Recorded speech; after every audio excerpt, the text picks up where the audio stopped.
Assalamualaikum warahmatullahi wabarakatuh. Halo sahabat Uma. Perkenalkan, nama aku Dinda. Aku ibu dari 2 anak. Anak pertama aku melahirkan secara sesar dan anak kedua aku melahirkan secara normal. Mungkin kalian pada bertanya-tanya ya, kok bisa sih anak pertama kan lahirannya secara sesar, kok anak kedua bisa ya lahirannya secara normal? Nah, bisa aja ya teman-teman, atas izin Allah dan pertolongan Allah, alhamdulillah aku bisa melahirkan secara normal, padahal aku waktu anak pertama melahirkan secara sesar.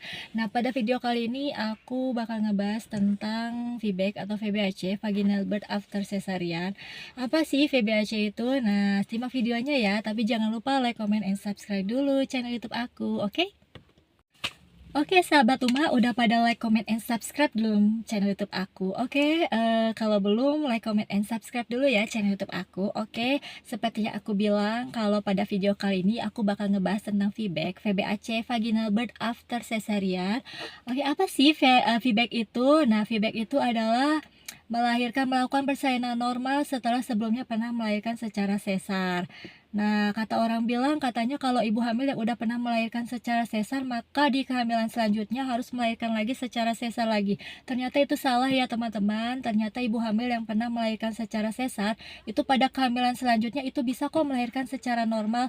Meskipun para dokter dan nakes menganjurkan bahwa ibu hamil yang pernah melahirkan secara sesar, maka harus sesar lagi. Tapi kalau misalnya bisa diupayakan secara normal, ya kenapa enggak? Tapi bukan sembarangan aja ya teman-teman, yang bisa melakukan VBAC itu harus mengikuti syarat-syarat dan ketentuan tertentu. Nah, setiap dokter dan para nakes itu punya syarat-syarat yang berbeda-beda ya teman-teman, sesuai kebijakannya masing-masing. Nah, di sini aku bakal ngambil poin-poin umumnya aja ya teman-teman yang dari Google. Nah, kalian bisa juga telusuri di Mbah Google gitu tentang VBAC dan syarat-syarat apa aja sih ibu hamil yang boleh, yang diperbolehkan untuk melakukan VBAC. Nah, syarat yang pertama adalah jarak operasi sesar dengan kehamilan selanjutnya itu minimal 18 bulan ya teman-teman ya, minimal 18 bulan. Tapi ada juga yang bilang harus 2 tahun, 2,5 tahun, 3 tahun, 5 tahun, 7 tahun, pokoknya macam-macam ya teman-teman ya. Tapi semakin jauh jarak antar operasi sama kehamilan itu, maka semakin minim dampak buruk yang terjadi seperti ruptur uteri atau robekan pada rahim.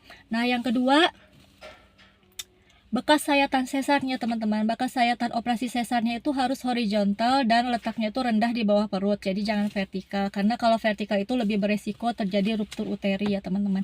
Yang ketiga, riwayat sesarnya baru melakukan sesar 1 kali, jadi kalau lebih dari 1 kali itu beresiko ya teman-teman terjadi ruptur uteri. Nah, yang keempat itu tidak sedang mengandung bayi kembar, jadi hanya mengandung 1 bayi saja. Yang kelima itu diagnosa SC-nya itu bukan dikarenakan panggul sempit teman-teman.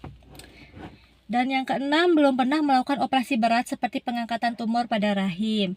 Yang ketujuh, belum pernah mengalami rahim robek di kehamilan sebelumnya. Yang kedelapan, tidak memiliki kondisi medis yang menghambat persalinan normal seperti plasenta previa atau plasenta yang menutupi jalan lahir. Nah, itu tidak bisa melahirkan secara normal ya teman-teman, karena plasentanya menutupi jalan lahir. Yang kesembilan, kondisi ibu dan bayi dalam kandungan itu harus dinyatakan sehat. Nah, itu biasanya pas 9 bulan ya dilihatnya ya, itu apakah ibu dan bayi dalam kandungannya sehat. Nah, itu mungkin bisa melakukan VBAC. Nah, yang ke-10, ukuran taksiran BB janinnya itu lebih kecil atau lebih rendah dari bayi di kehamilan sebelumnya, jadi harus lebih kecil ya teman-teman. Nah, tadi aku ngebahas tentang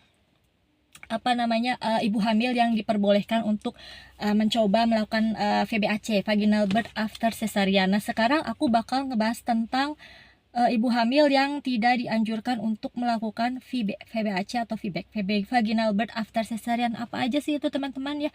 Yang pertama, jarak antara operasi sesar sebelumnya sama kehamilan itu terlalu dekat teman-teman. Jadi itu ya misalnya kurang dari 18 bulan, apalagi ada yang 6 bulan. Nah, itu beresiko ya teman-teman, karena kan lukanya itu masih belum sembuh, belum pulih benar luka dalamnya. Jadi itu beresiko terjadi ruptur uteri. Tapi teman-teman, ada juga sih yang kurang dari 18 bulan itu bisa kok VBAC. Nah, itu kan atas pertolongan Allah ya teman-teman ya. Yang kedua, usia ibu hamil itu terlalu tua ya, lebih dari 35 tahun sampai 40 tahun lebih lah ya. Nah, itu beresiko untuk melakukan VBAC. Yang ketiga, melakukan operasi sesarnya udah lebih dari 1 kali ya, 2 kali, 3 kali, 4 kali. Nah, itu lebih beresiko untuk bisa melakukan VBAC. Tapi balik lagi teman-teman, ada juga kok yang udah sesarnya udah lebih udah lebih dari 1 kali ya, tapi bisa ternyata VBAC. Nah, itu juga atas izin Allah ya, pertolongan Allah ya teman-teman, alhamdulillah. Nah, yang keempat, bekas operasi sesarnya itu vertikal ya teman-teman. Vertikal tuh gini ya.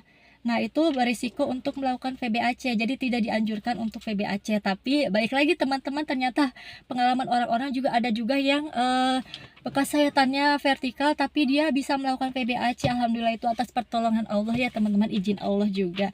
Yang kelima, pernah mengalami rahim robek di kehamilan sebelumnya. Yang keenam, pernah melakukan operasi berat. Oke, tadi sampai mana ya sahabat Uma? Maaf tadi videonya kepotong soalnya ada ular di mobil aku teman-teman. Tuh di mobil situ ada ularnya, aku takut banget, jadi aku potong deh videonya.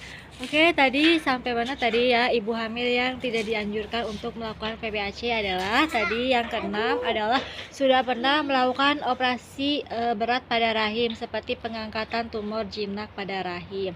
Terus selanjutnya terus selanjutnya adalah hamil dengan berat badan berlebih. Jadi ibu hamil yang ingin melakukan VBAC itu harus menjaga berat badannya agar tidak terlalu berlebih ya, karena beresiko untuk melakukan VBAC. Terus selanjutnya adalah BB janin tidak boleh lebih dari 4.000 gram ya, minimal 2,5 lah ya, cukup ya, jangan terlalu berat-berat banget karena itu akan beresiko terjadi ruptur uteri saat melakukan VBAC. Dan selanjutnya usia kehamilan itu tidak boleh lebih dari 40 minggu ya. Jadi usia kehamilan sudah lebih dari 40 minggu itu beresiko ya untuk melakukan VBAC atau vaginal birth after cesarean. Selanjutnya sedang hamil bayi kembar 3 atau lebih. Jadi ya tadi sudah dikatakan bahwa untuk melakukan VBAC minimal bayinya 1 di dalam kandungan ya. Kalau misalnya kembar, itu bayi kembar akan beresiko untuk melakukan VBAC. Nah, itu dia ibu hamil yang tidak dianjurkan untuk melakukan VBAC. Tapi balik lagi ya, semuanya itu tergantung atas ikhtiar dan doa kita, atas izin Allah Subhanahu wa taala. Semuanya berhasil atau tidaknya VBAC. Nah, di sini ada manfaat dan keuntungan dan manfaat kalau kita melakukan VBAC itu seperti apa sih ya?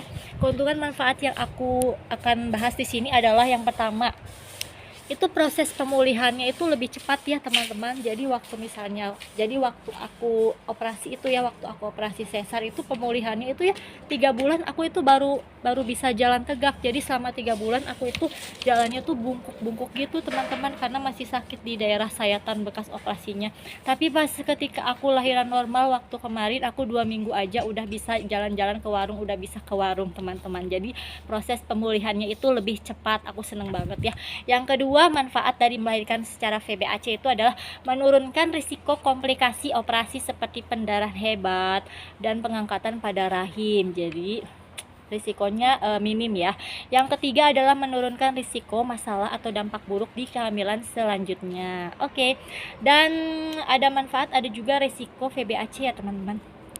Jadi VBAC juga ada risikonya. Jadi seperti misalnya itu tadi ya, ruptur uteri atau robekan pada rahim, karena kan masih ada luka di dalam rahimnya itu kan, luka rahimnya itu di dalam kan belum pulih benar ya, apalagi kalau jarak dekat. Jadi itu bisa berisiko terjadi ruptur uteri atau robekan pada rahim. Jadi harus hati-hati ya teman-teman. Dan tapi ruptur uteri itu sebenarnya bisa dicegah ya teman-teman.